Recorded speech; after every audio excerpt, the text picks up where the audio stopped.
opinions expressed on this broadcast are not necessarily those of WGCV 620 AM, its staff or management, or our parent company, Glory Communications Incorporated. South Carolina, the nation, and the world. We put it all in perspective with Armstrong Williams up next on WGCV 620 AM. It feels like you're frozen, petrified. You're struggling with your mortgage payments. The bills begin to pile up.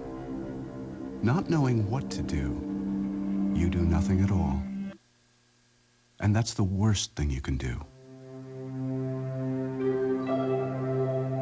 Because if you take action, if you do something about your mortgage problems, you're far more likely to get the most positive outcome. Making home affordable.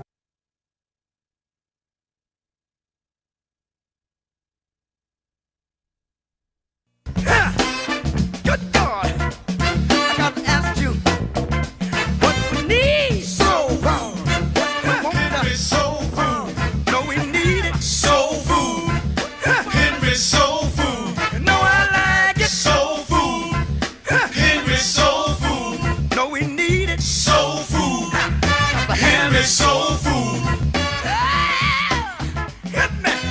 Home of the sweet potato pie. Even the keenest taste buds will tell you the best food on the planet. Large enough to serve you and small enough to know you.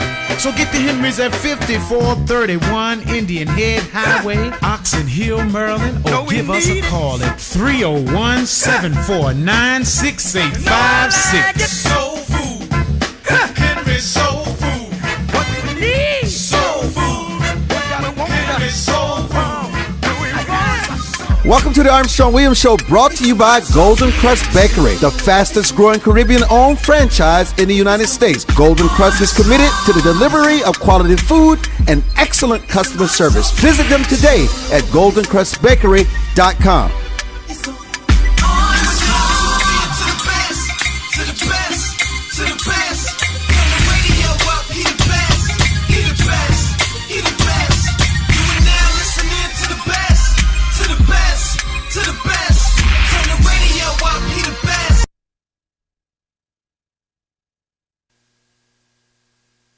Come on. Oh, you got to turn on the middle mic, too. No, you don't. Comrade Shaw. Hello, everybody, and welcome to the Armstrong Williams Show. Jordan Goodman, how are you today? Jordan Goodman. I'm not really hearing myself. I'm not really. I can hear you, Armstrong. Oh, hi, Talbot. Yep. How are you? How are you doing? Well, thank you, because I was a little uncertain there for a minute. How was Paris? No, I'm on the line. You're on the line. It's so good to hear your voice. You too. How was Paris? Paris was wonderful. It was a lot of fun. We learned a lot. My kids learned a lot. It was very exciting. What did you do? Just don't tell us you learned a lot. What did you learn? Well, we went to look at obviously all the major museums and looked at the Winged Victory, the Venus de Milo, the Mona Lisa. We, had a guide who described all the things and what was most important about it and significant connections through the centuries. We talked about the monarchy and, how France was settled. We looked at all the monuments, the needle given from the Egyptians to Paris, et cetera, et cetera. I mean, I could go on for hours about it, but we started with just the basics, and my son had been there before, so for him it was great because he got to see the next wave of kind of going back and connecting the dots about all the history. We're waiting on Jordan Goodman to join us. It's surprising because he's always on time. I'm with you. Oh! I've been here waiting for you the whole time. Oh, come on. I've been calling your name, man. Oh, come on. You're playing the player. That's right. You sent us some very interesting articles today. I always like to give you new interesting things that are going on in the world. That you alerted to us. You talked about the article that was written by ProPublica, which is a far-left George Soros-funded website. I read about his brother Paul this week in the New York Times, his obituary. It's very fascinating about his life and the tragedy he had from his young child being backed over by the mother when it was 18 months old. The other daughter, 7 years old, swinging in the swing, and it broke loose, and a piece of wood just snapped out, and it was like a missile through her brain, and she died instantly. How he was on a skiing trip, and some freak accident on the ski lift literally took his eye out, and he was blind in one of his eyes for the rest of his life. I mean, a remarkable story, and how he was much low-key, but how his brother George invested with him, and the philanthropy that they were involved in, and how they changed their names from Swartz to Soros to escape the Holocaust. It was just a fascinating story. Yeah. Well, he got out of Hungary, I guess it was. It was out of Hungary. That's exactly right. Yeah. Anyway, that's the source, but the story is that people have been trying to get these mortgage modifications for a while, and they interviewed, I think it was 5 former Bank of America employees who had worked in this mortgage modification division, and basically now that they're former employees, they can say the truth, and the truth is that they were denying people mortgage modifications that should have gotten them en masse. They had something called the Blitz, where they would just deny between 600 and 1,500 modifications all at a time, basically for no reason at all. They'd say that the people hadn't sent in the documents when in fact they had, or they just come up with fictitious reasons. Now, this was a program that started in 2009 called the HAMP program, the Home Affordable Modification Program. It was recently extended. It was going to end at the end of 2013. It's now going to go through 2015. And it has helped 1.3 million Americans so far. But there are many more people that really need that kind of help that have not been able to get it because of the obstructionism of the banks. And now we've got the inside story that, in fact, the banks have not wanted to do these modifications. And, in fact, they were incentivizing people to do foreclosures instead of doing the modifications. But why? So it's a pretty big scandal. Why? Well, because they feel they could get the real estate cheap and resell it in various ways. I mean, I don't think like a banker. I think it's better to have somebody in the house paying a mortgage at a lower level than to have the house be vacant and not producing any income. But banks apparently thought they gave up on these people. They didn't want to follow this HAMP program, and they went ahead and foreclosed on these people. Now, remember earlier there was the so-called robo-signing scandal, where they literally were having robots and computers signing off on foreclosure papers that were totally illegitimate. That they caught on to that one, and there was a settlement with the 49 attorneys general around the country saying, don't do those robo-signings anymore, and they were going to put up $25 billion to help people do modifications. Supposedly that was going to solve the problem. Then you had the HAMP program as well, and it's helped some, but again, many, many more people who should be getting modifications haven't been getting so. It is difficult to get through the process. I mean, there's a website that can actually help people do it, which is modifymymortgage.com. This is run by people who've worked with HUD and know this whole system for a long, long time.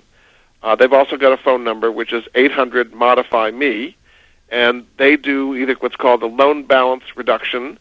Sometimes they'll lower the interest rate. Sometimes they'll lower the payment but stretch out the term of the loan.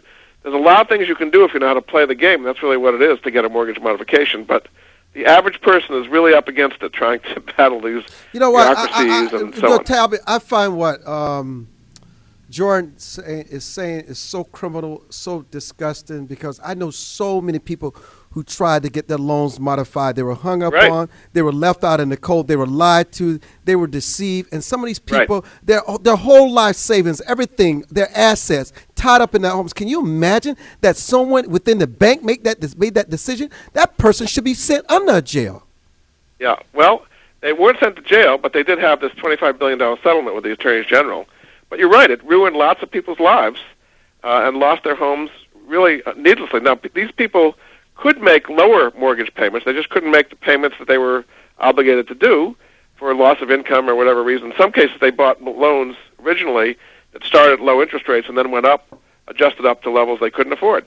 Maxey, your so the thoughts? banks still have a whole bunch of inventory. Yeah, my question is, I'm curious, when I was reading a little bit about that earlier, it just said that the restitution for these people was only $500. Is that correct? Right, ridiculous. Small. That to me blew my mind. I mean, that means These are people who are on the street, who've been kicked out of their homes, and they get $500 or $1,000. Just totally. I can't even imagine that. Out of scale with the problem. Totally. So anyway, hopefully these kind of publicity will get the banks to do a better job. I mean, banks are not designed to modify mortgages. This is not what they're in business for. They like to make new mortgages and get people into debt, not help them get out of debt. Right. So it's kind of against their culture.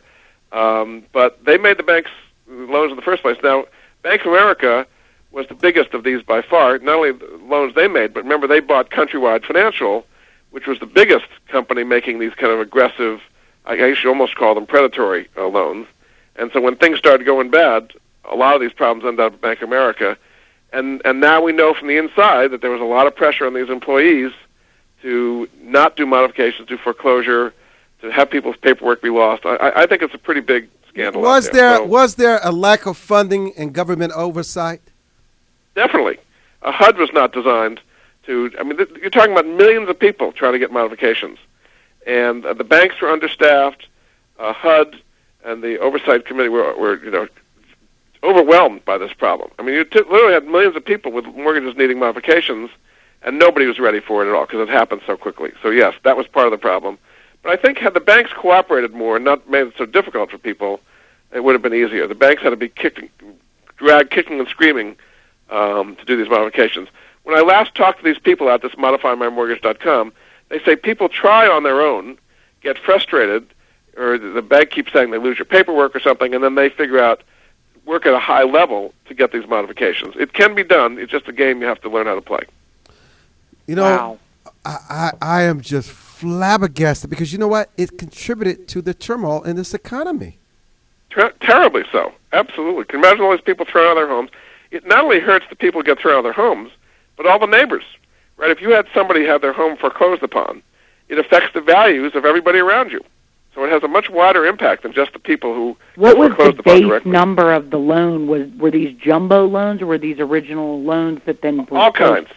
Okay. Probably not as many jumbos, because jumbos tend to be bigger mortgages with higher income people. So this is probably more middle and lower income kind of people who got mortgages. You know, the reason why this resonates so much with me, and I'm almost in a coma here, because I often tell the story to people that it literally took me 12 months to get my loan modification. They kept me on hold. They kept hanging up. I was relentless. It took me 12 months to get it done. And most people would give up long before that. Yeah. Oh, but let me tell you something. I was not giving up. But I often say to people, most people would not even come close to the sacrifice. I gave up my Christmas holidays because it was close to the deadline, December 31st. I stayed in my office on the phone.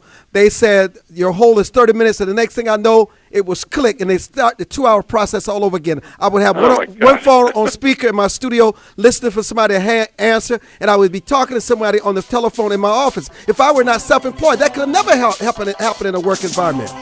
You're right. These people should be beheaded. Not just sued, beheaded. Yeah. We'll be back.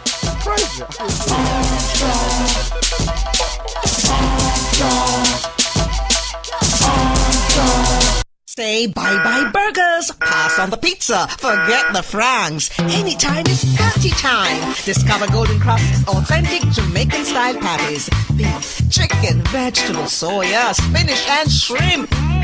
Feast on our great taste sensations. Jerk chicken, oxtail, sliced fish, and much more. Savor the taste of the Caribbean. Only at a Golden Crust near you. A family tradition since 1949. GoldenCrustBakery.com. For more information on the Armstrong Williams Show, please visit our new website at www.rightsidewire.com. There you can find his syndicated column archive, view live streams, and get your favorite conservative pundits' views on the current issues affecting the American people. From building wealth to foreign policy, stay connected with Armstrong Williams and his colleagues at the all-new www.rightsidewire.com.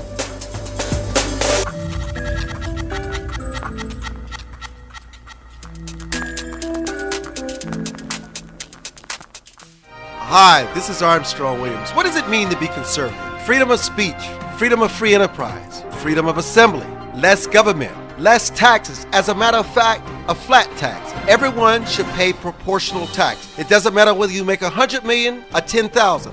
Everyone should pay their 10%. everyone should have something at stake in this American economy. I'm Armstrong Williams, expressing what we mean by conservative traditional value.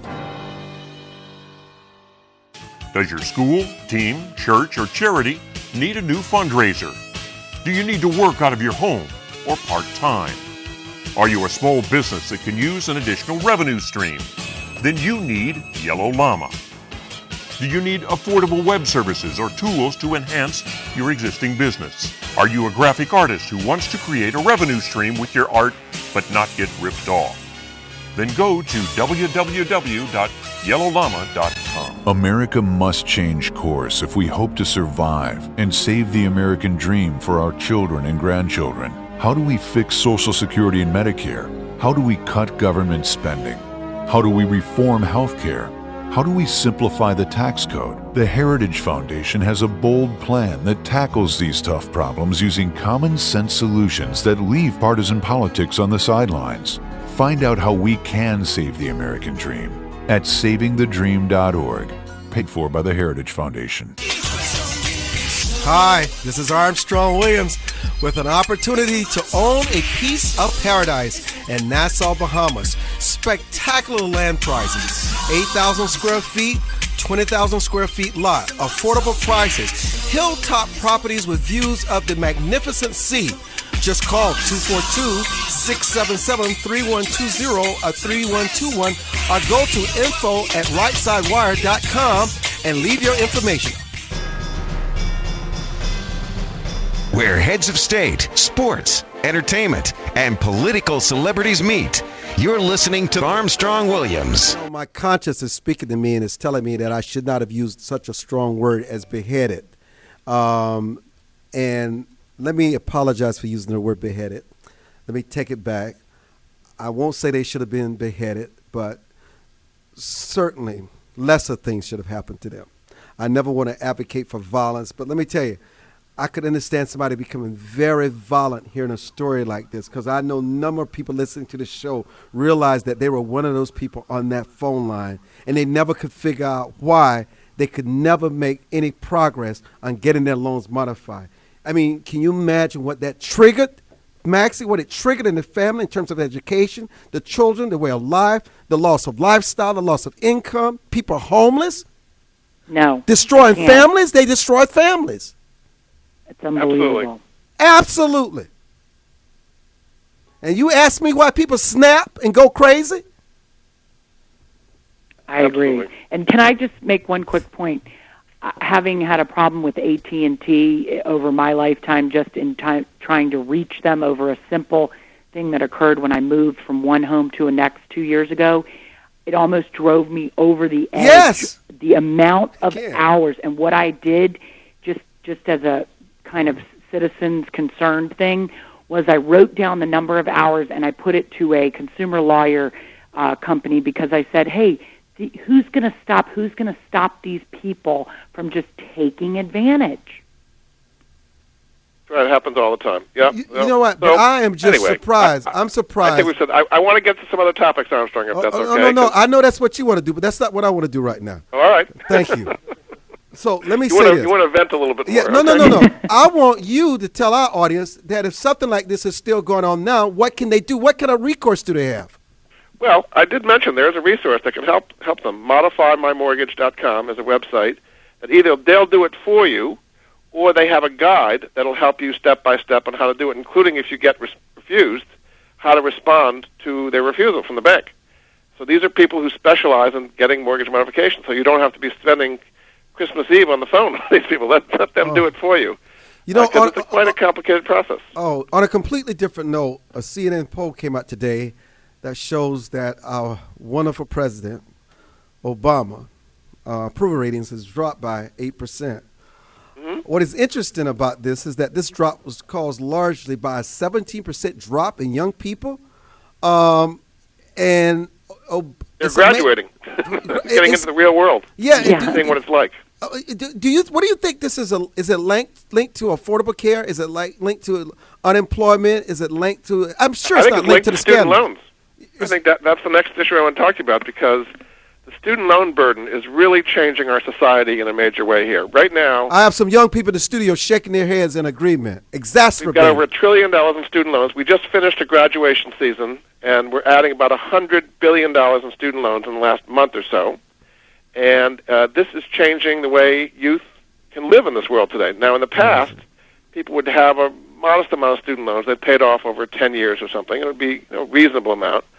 And they could go out and form households and get mortgages and buy cars and, have a life. Today, over 50% of people graduating, this last month or so, over 50% are going back and living at home again, not able to get a home, get a mortgage, buy a car. If you're living back in your mother's basement, it's kind of hard to have much of a life on your own here. And it's because of student loans. The average student loan burden in this country is $27,000. That's the average. And a lot of people with $50,000, $100,000, $150,000, crushing amounts over 30 years. It's like taking on a mortgage before you got your first job. And so it's an enormous burden that's really changing. And what's about to change is the interest rate of student loans are about to double about 2 weeks from now. There's a law that has been kind of year after year renewed on July 1st, where the interest rate has been at 3.4%, and now there's a big controversy in Congress about what to do with it. If Congress does not get its act together in the next 2 weeks, the rate will go from 3.4 to 6.8% on all new student loans, which will cost people something like $8 billion more in interest than they're paying today. So the House has passed a bill which would make the student loan interest rate variable of 2.5% over the 10-year Treasury. So it would be about 5% today instead of 3.4. The Senate wants to have it be fixed at 4% and not have it be variable. And so the House has passed its bill. The Senate hasn't passed its bill. They're running out of time, and if nothing happens, you're going to get this enormous increase in student loan costs on top of what they've already got.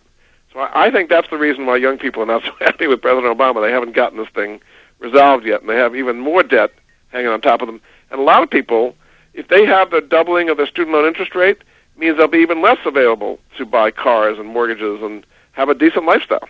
Let's do some real calculation here. Let's just say that you, hypothetically speaking, someone has a student loan debt of $500 a month. How would that change come August 1st? Well, for any new loans, existing loans are going to stay where they are. But any new loans taken off after July 1st, the rate is going to double. So it would go from $500 to $1,000 on all the new loans. It would double what they're paying. What? Dramatic. Are you serious? That's right. Any new loans, which on June 30th would be 3.4%, on July 2nd would be 6.8%. In a sluggish economy, and they can barely find jobs now. Tabitha, what is wrong with this picture?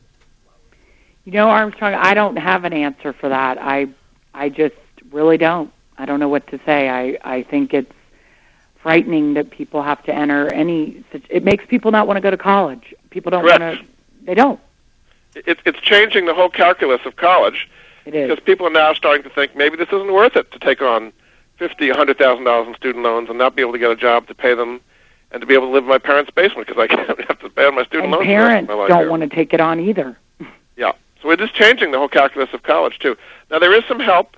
You know me, Armstrong. I'm always going to give some help. I tell you the problem, but I'm going to give you a solution as well. The first thing people can do is to consolidate their existing student loans. If they do it before July 1st, at least get the application in, they can keep it at the old rate. And there's a federal consolidation program. There's a website that helps people do that, which is consolidatecollege.com. They've got a phone number as well, 855-305-1878. And they go through this whole bureaucracy. Just as we talked about the modify my mortgage for the mortgages, it's the whole getting through the bureaucracy of getting a consolidation may not be easy either. That'll help you.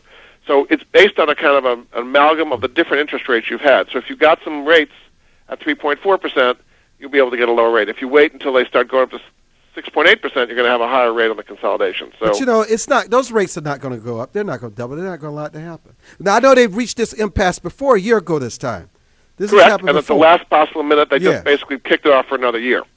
But this time, the Republicans are saying they don't want to have another short-term deal. They want to have a long-term situation to make this thing variable. So, maybe they'll do a last-minute change, but we got 2 weeks to go, and Congress is not getting a lot done, and we'll have to see what happens in that case.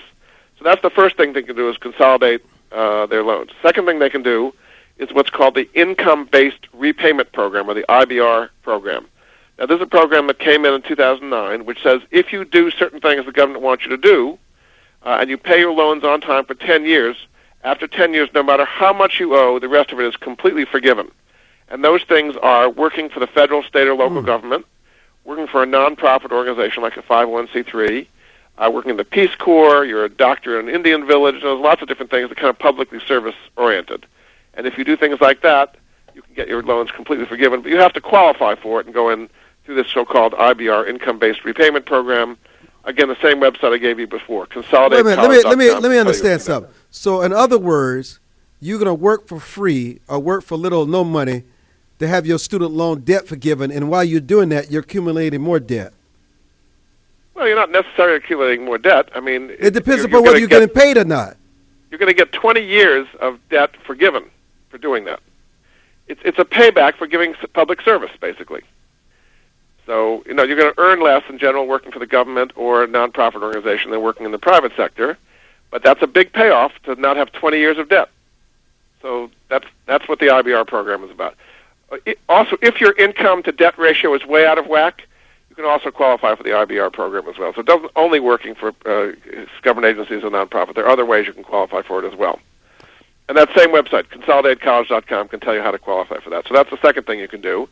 The third thing people can do, which they don't seem to realize, is they can actually settle their student loan debts for 10, 20, 30 cents on the dollar, depending on how the negotiation comes out, and therefore get this behind you. There's a website for that, too, studentloanhelptoday.com, studentloanhelptoday.com. All they have to do is show some financial hardship, and I've seen it. They'll settle debts, $100,000 in debt for $10,000 or whatever it may be, and you borrow the $10,000 from somewhere and get the student loans behind. Now, that's going to hurt your credit when you settle student loan debt, but at least it gets you behind it. And so that's something that can help people as well, studentloanhelptoday.com. So those are three things they can do. It's still an enormous problem, but they can at least ameliorate it to some extent. Maxey? Yes, I don't have much to say about that, Armstrong. I'm just saying, I mean, it seems like there's so much bureaucracy here that it kind of blows my mind. I don't know. I feel a business idea percolating. There's got to be some way for someone in the private sector to come in and create a situation with a strong cash portfolio to work out a better deal for some of these students to pay off their debt. There's got to be a business in this. It's been the opposite, actually, Armstrong, because as part of Obamacare, if you remember in 2009 when it was passed, they not only took over the healthcare industry, but they took over the student loan business while they were at it. That's they the problem. basically pushed the banks out. Yeah, that's the problem. And look how bad it's gotten. The private sector out of it. It's pretty much now all a government program. Yeah. And what does the government usually do when they take over? Increase costs. Increase costs. Yeah, and that's what's happened. I mean, all the money that's going into these student loans is fueling what I call the edifice complex at these colleges. They're building wonderful stadiums and gyms and labs and all kinds of wonderful things. That's federal money that's going in there because of these federal loans, and then students are saddled with the student loan debt for literally 30 years. Something like 17% of all student loan debt today is delinquent, meaning people are behind. So it's a real problem. Jordan Goodman, Maxey. We're going to come back. We're going to be joined by Gary Barnard. I'm Armstrong Williams. Wow, this information here is blowing me away. Call us. We see everybody. We're going to get to you. Don't go away. We're coming back strong. For more information on the Armstrong Williams Show, please visit our new website at www.rightsidewire.com. There you can find his syndicated column archive, view live streams, and get your favorite conservative pundits' views on the current issues affecting the American people.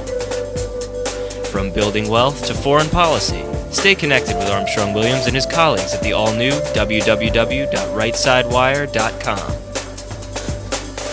Life is full of unexpected changes. Everyone has potential to do wrong. And when they choose to do it, contact the Bucksell Group for your private investigation needs. TheBucksellGroup.com or by phone at 202-243-9746. Whether there's an instance of a cheating spouse, child custody, process service, or security, don't continue suspecting. Get closure so that you can move on with your life. Visit TheBucksellGroup.com now or call 202-243-9746. If you think it's happening, it probably is. To travelers along the road of life who have fallen asleep at the wheel, to the many who woke up in time to avert disaster and get back on the righteous path. For the ones who crashed and survived and now adhere vigilantly to a virtuous and righteous path. Finally, Armstrong Williams' much-anticipated new book, Reawakening Virtues, gives his insights into these daily challenges and much more. Reawakening Virtues is available in bookstores and at Amazon.com. Join the millions of Americans who pursue one of our country's finest traditions, from hunting to sport shooting. Since 1871, the NRA has grown as a service organization involved in all aspects of shooting sports and is a proud defender of the Bill of Rights. Join today to begin taking advantage of exclusive membership offers and discounts, including up to $25,000 in insurance coverage. Contact the NRA today. Call 1-800-672-3888 or visit nra.org. Most Americans simply have never been taught the basics of money management, let alone how to secure their financial future. But there is hope. Financial Education and Literacy Advisors, also known as FELA, does what others don't. FELA teaches financial education. If you'd like more information about providing a financial wellness program for your employees, or a credit-bearing college course in personal finance, or other valuable programs, please visit myfela.com. That's myfela.com, or send an email to info@myfela.com. Elder Chicks is an exciting part of the fastest growing segment of the population. Women in their 70s, 80s, and older who are mastering the art of a senior life. We're no longer unseen and unheard. We're providing role models for each other and the baby boomers who are fast approaching retirement. Join our virtual community. Hit www.elderchicks.com on your computer keyboard.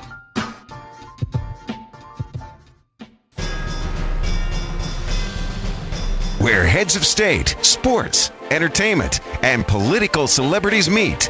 You're listening to Armstrong Williams. You know, it's always good to have conversations that you don't hear anywhere else. And I really am troubled for young people today. You know, before we go to Dr. Gary Barnard, who wants to talk about the importance of the father and the family, you know, Maxey and Jordan Goodman, here's the sadness of this conversation. You know, we talk about that we have become so materialistic, money obsessive, and yet what you're saying to us is that you're almost forced to have just excesses of money just to survive. Well, if you have the burden of student loans we talked about, absolutely. Not just student loans. Everything else. Everything else. Student loans. Right. No, it's true. This is why I think you're seeing a real divergence of the haves and have-nots, where the haves are getting ahead because they've already got capital. The stock market's doing very well, and they're doing great. And a lot of people aren't on the ladder at all to start the first rung in many cases. So that's what's getting people very angry out there, I must say. But what do you say? Just the latest example. What is it that young people listening to you and Maxey today, what can you say to them that you can empower them to do something differently to meet this storm head on and surge above it? I mean, there's got to be something. They've got to be entrepreneurial and not employee-driven. Amen. Okay? That's it. If you're just going to be an employee and trade your time for money, you're going to be a wage slave is what it comes down to. In other words, don't have leverage to make things grow. There's a lot of young people that are doing really good things that have an idea, they work on a business, they start an app, they do something innovative, and they get other people working for them, and they can sell it and do very, very well for themselves. It's a very small minority, but those are the people that do well, is coming up with an idea and leveraging it, and that's the solution for a lot of people, unfortunately. Maxey, do you believe that the American dream is still viable for all? You know, I do. I agree with what your other guest just said, but I have to say, I don't know if it's just me or if it's just that I feel this way, but I think people live outside of their means. I think people don't live on a cash basis. They say, oh, well, if I have $1, I'll take my dollar, put it down, and I'll borrow 10. And whether it's our government or the system or over the last 20 years, the way it's developed, I think people today, I teach my children, I know they're only 15 and 12, but I teach them, we're not working that way anymore, kids. If you can't afford it, we're not getting it. You're gonna stay here, and if you can afford an apple, you're gonna buy an apple. You're not gonna take that apple and then, go get 10 apples and then have nothing left. So I don't know, maybe I'm just living in a dream world, but that's what I'm teaching my children and the way I respond to that. I have to That's what's been happening out there. I mean, credit card debt has been coming down because people are more cautious about getting into credit card debt. Mortgage rate, to some extent, have been coming down because it's harder for people to qualify for mortgages. The one area where debt is surging is student loans, as we've been talking about, because people feel they have no choice. They haven't saved enough going up into the process, and they have to borrow. And it's not only them. Parents are borrowing a huge amount for their kids as well, and grandparents even. There are people now entering their 60s that have new student loans for their kids and grandkids, which is like never happened in previous generations. So it's a new world out there. I want to say this, especially for the people that are listening, where this conversation strikes a very sad chord with you. Jordan, Maxey, and I are entrepreneurs.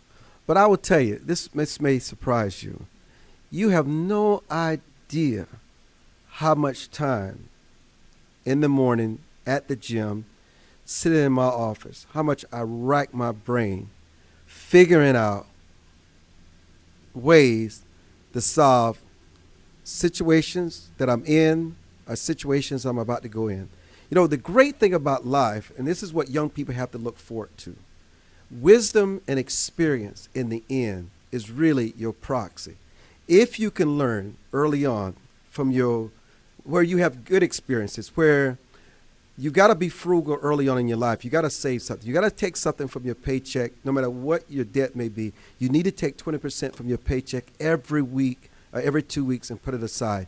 Since I was 24 years old, and I learned this from my father, I took 20% of whatever I made. I don't care what the hardships were. I always said, that is not my money. This go to my tithes, this pay this, but I've got to put this aside. I've been doing it since I was 24, and I want to tell you, if you do that, once you establish a rhythm and a routine, there's something that kicks within you that will not allow you to stop. You will continue to do this. And then what happens is that you would have your seasons of upheaval and disappointment, but the multiplier effect of that money that you put aside is so unbelievable, you would be stunned at how that money can multiply. So you can't wait until you're in your 40s or 50s to start preparing for these financial storms and this economic turmoil. You have to sow early on in your life. And once you start the habit of putting that money aside and looking at money, you have to live your life also as if you're in a recession, as if you don't have much to spend. I live my life as if I'm in a recession.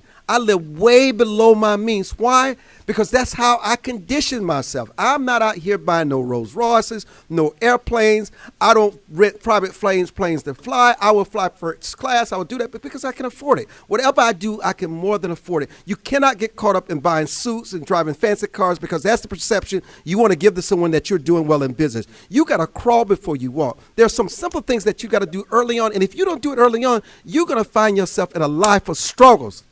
Jordan?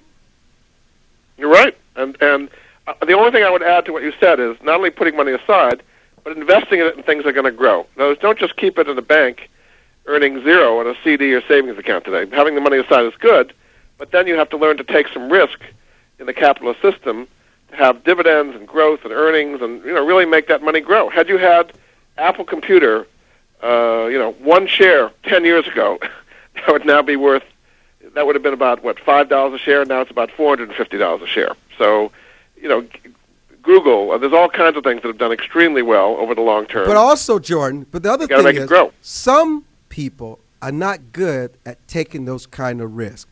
That's My right. attitude is it's better to have that money in the bank with the multiplier effect, with little risk, because There's no multiplier effect if you're earning nothing on it. Right, but look, but the thing is, what you can do is use that in things like you have control over, like real estate. That takes some risk too. You have to have an attitude about risk to take less real risk, estate. Jordan. There's less risk with real estate. And you have more control over it. It's less volatile. It's less if volatile. If you have good positive cash flow, it can work out really well. That's exactly right. That's right. You have to buy wise. I at least talk to people like yourself who's gone that path, and people like Maxey, and you learn from people who have succeeded in that area, not people who consistently fail. Listen, there are things that you got to do beyond the books. Experience and wisdom has been the best thing for me, is that I can navigate solutions and answers to whatever crisis I may face. Because you know what? To have patience and not rush, you will always find the answer. One thing that young people feel when they have a crisis, especially if it's financial, they think it's the end of the world, and they start doing stupid things because they don't realize that they're young enough to have a few mistakes, but they cannot see the horizon because they have not lived long enough. Yeah. Well, they're not getting enough experience, and their parents haven't taught them about investing or all the things you said.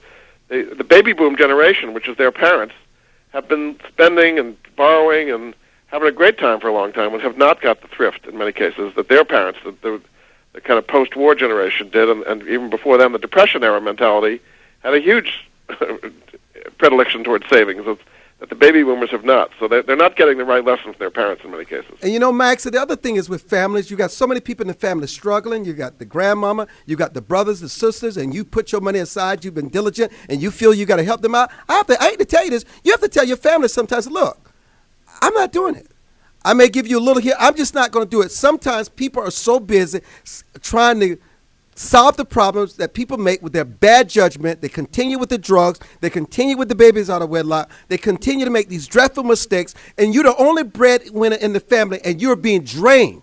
Sometimes you got to say no to your family. Absolutely. I agree with that 100%. I'm sorry. You got to do it. Not easy, but you're right. You'll never get the money back when you lend it out in your family. No, listen, it's not difficult either. It may not be easy, but listen, you can only help people who want to help themselves. If someone is showing you that they're kicking the habit, they're improving, they're making progress after you bail them out, but if they're going back and doing the same thing and doing worse, you said you're on your own.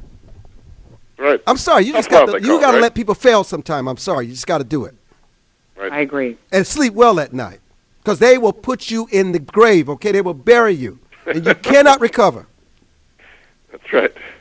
Okay, you know the truth when you hear it. Call it whatever you want to call it. Listen, been there. And you know what these people have done? They will appreciate the person less who tried to help them and appreciate the person more who told them, I'm not going to help you. You got to learn to fend for yourself. Years later, it will happen. They said, because you cared about me. They will be angry with the person because you can never do enough for them. That's the irony of this craziness. They will be more upset with you, the person that tried to help them.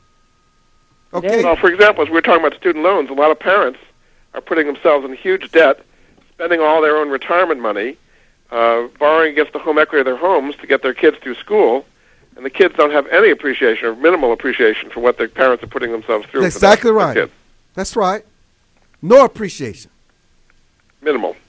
Maybe some, but minimal. Minimal. Parents appreciate parents who are tough and who discipline them and make them understand they have to earn what they get in life. You can't give it to them. Yeah. We're coming back with Gary Barnard, Dr. Barnard, which is talking facts. Listen, your family can be your worst nightmare. I'm sorry. We'll be back.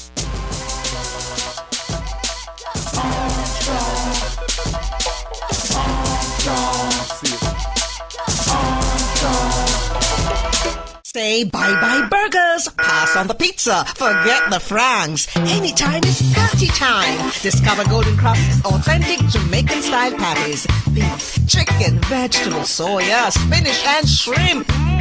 Feast on our great taste sensations. Jerk chicken, oxtail, sliced fish, and much more. Savor the taste of the Caribbean. Only at a Golden Cross near you. A family tradition since 1949. GoldenCrossBakery.com. For more information on the Armstrong Williams Show, please visit our new website at www.rightsidewire.com. There you can find his syndicated column archive, view live streams, and get your favorite conservative pundits' views on the current issues affecting the American people. From building wealth to foreign policy, stay connected with Armstrong Williams and his colleagues at the all-new www.rightsidewire.com.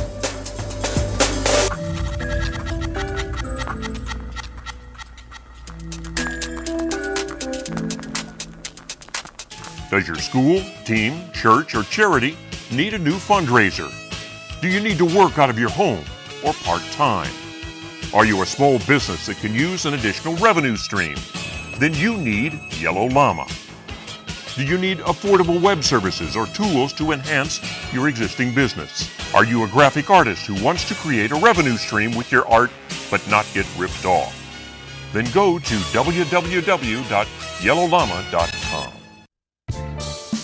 Anderson Brothers Bank, a family-owned and operated establishment that blends traditional personal service, local market awareness, and advanced technology to meet the financial needs of its customers.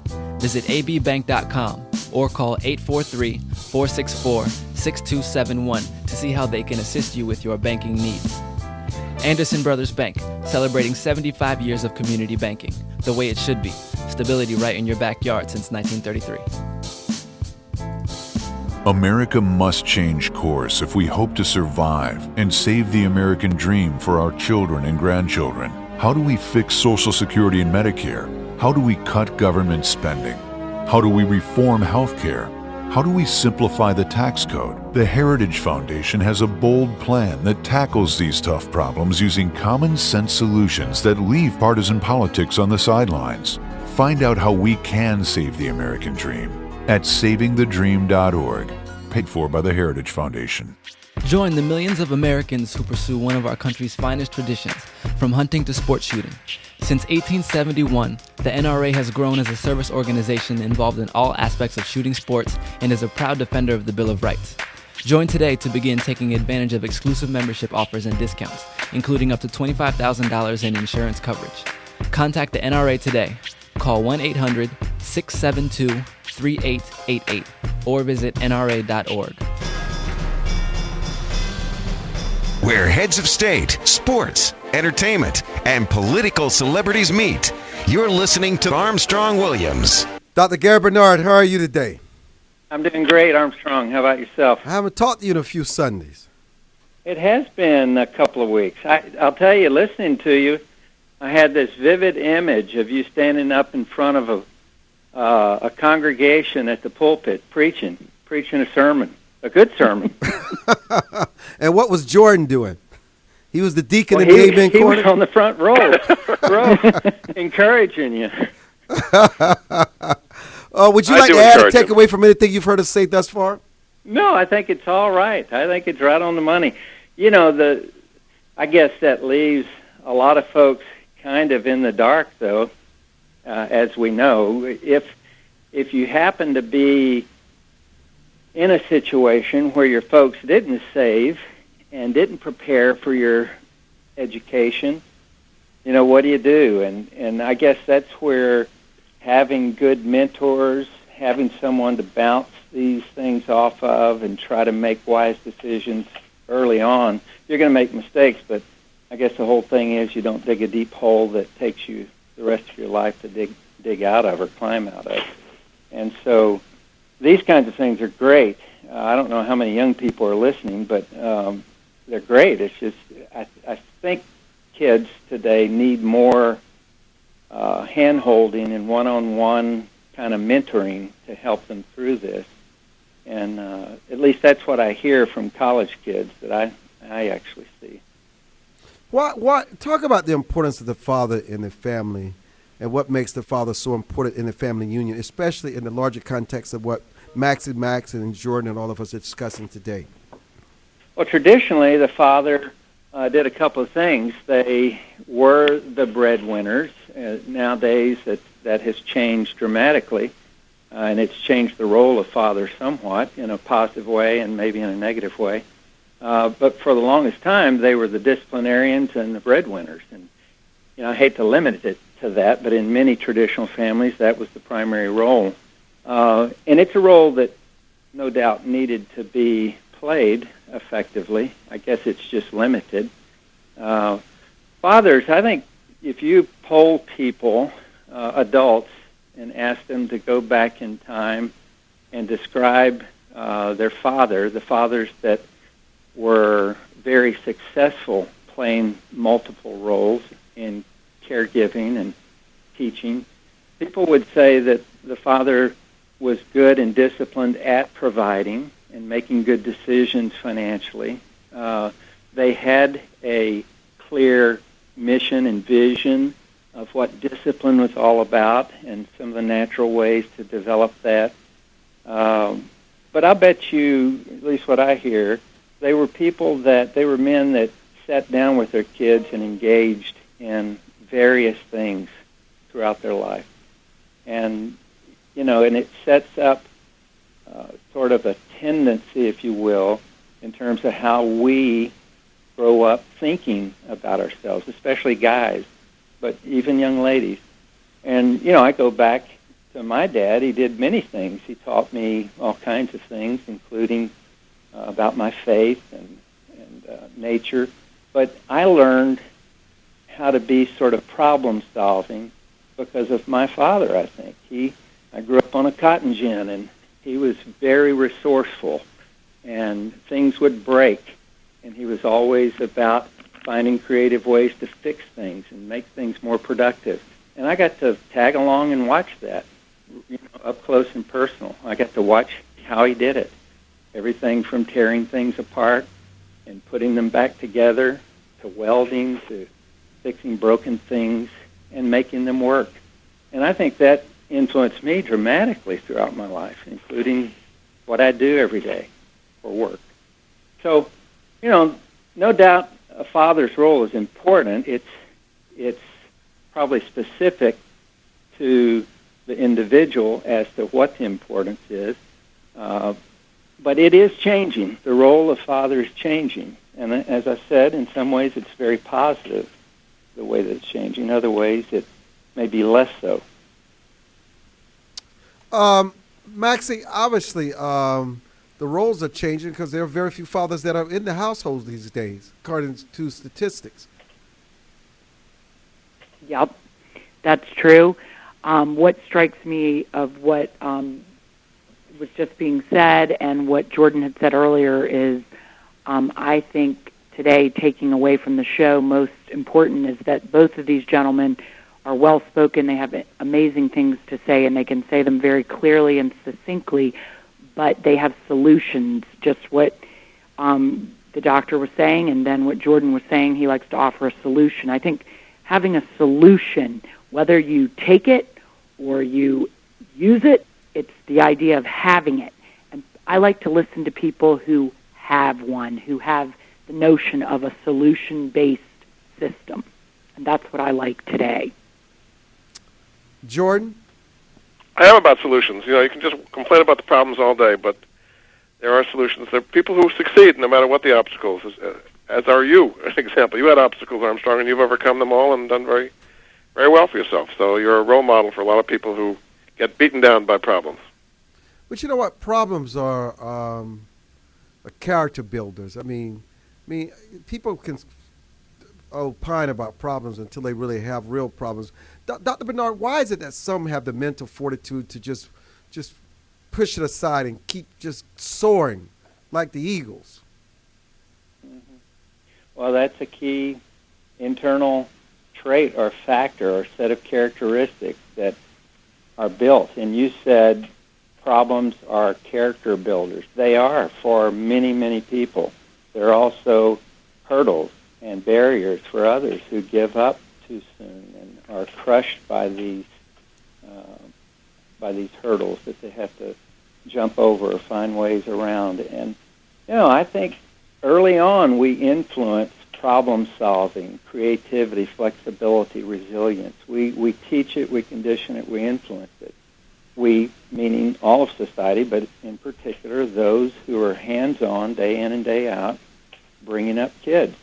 And that's why family is so important. Parents, mother and father.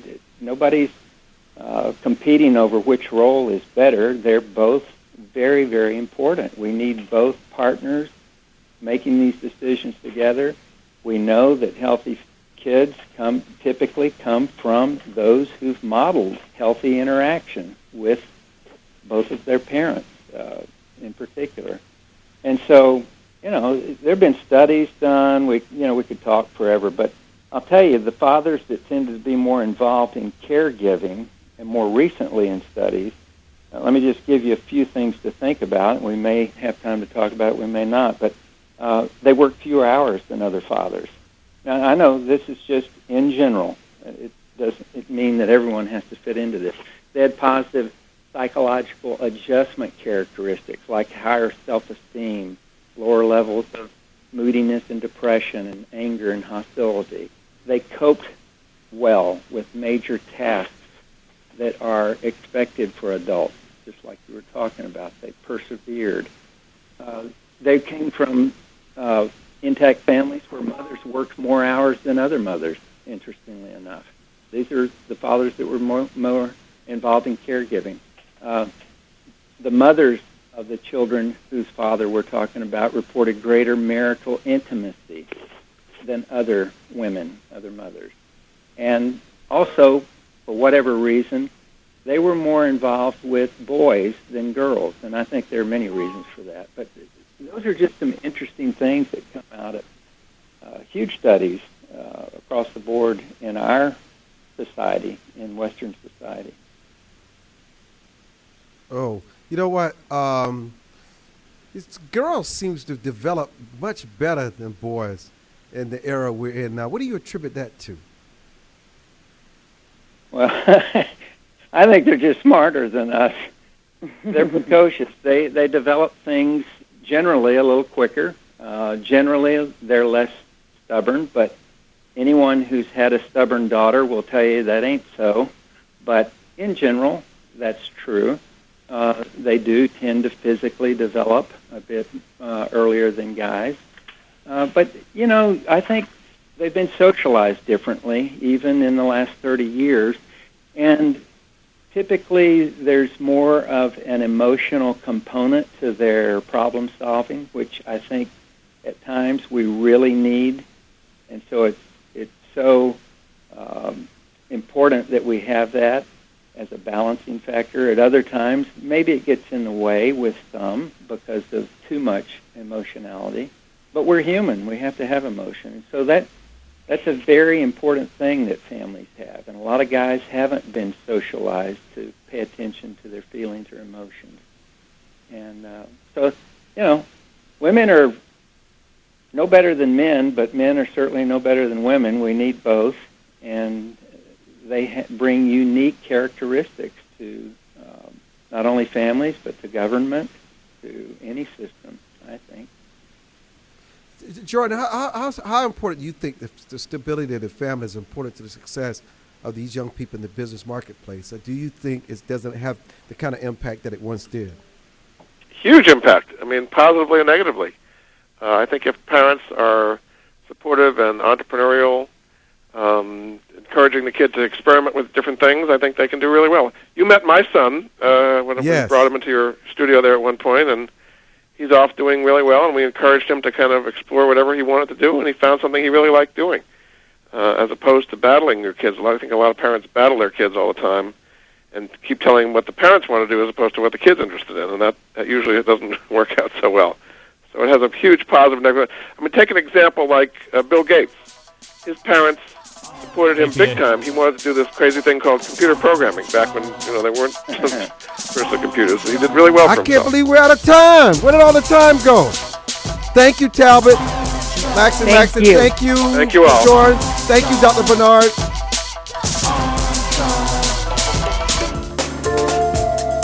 For more information... Don't curse, speak English. Virtuous society. I dare you to listen. Hey, turn it up. Hey.